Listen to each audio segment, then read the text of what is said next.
A few moments later.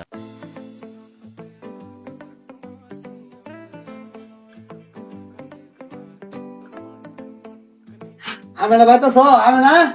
দে হকে রাইছে কেরা ও তুমি আইছো ফোন টোন দিল না হঠাৎ করে আই বলা আমার কাছে মনে হইতাছে কি জানো আমি 50 বছর ধরে বিদেশ গেছি তোমার সাথে ফোনে যোগাযোগ করে আমু বাসায় এটা আমার ধৈর্য কুলায় না এই বিটিং জামা দাও কত কষ্ট করে আইছো আর ঘরে আগে যাও যাও যাও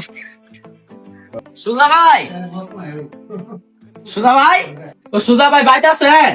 শুনলাম বিদেশ থেকে বলে আইলেন কো কেরা ও ভাই আপনি আপনার ভাই তো আইছে বিদেশ থেকে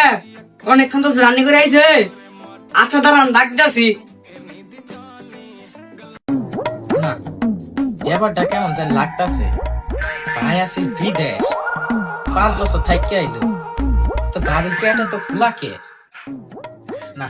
বিষয়টা তো দেয়ার লাগবো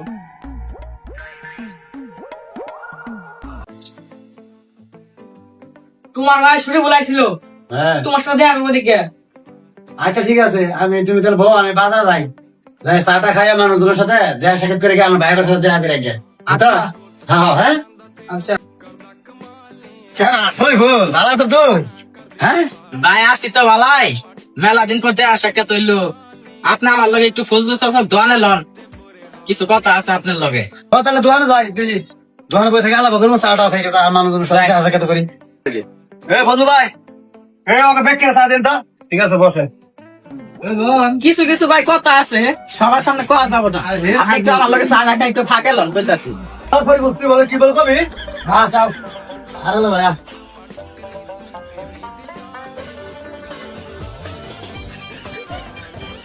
কি কবি শরীফুল কথা উনি এন ভাই শুনো এন যে ভাই তুমি বিদেশে 5টা বছর যে থাকি আইছো তোমার বাড়িটা বেশা বাড়ি হয়ে গেছে এ মানুষ যাইতাছে আইতাছে যাইতাছে আইতাছে কিন্তু কইলে কি হবো ভাই আমি এগুলো কিছু কোয়া পাই না এন যে ভাই তোমার বউ যে পেটটা যে হইছে এটা কি একটু খেয়াল করে দেখছ আমি বিদেশ যাই মোটা মোটা টাকা পাঠাইছি ওই খাইয়ে আমি মনে করছি পেটের বুড়ি হওয়ার বড় হয়েছে তুই তো আরেক কথা কইতাছ না না তোমার বউ রান 6 মাস রানিং চলতাছে তাহলে তো আমার এটা ভালো মতো যাচাই করতে হয় হ্যাঁ ভাই যাই এটা একটু ভালো মতো যাচাই বাছাই করে দেখো গা আমি গেলাম দেখতাছি আমি যা উত্তমারানি আজকে আই রে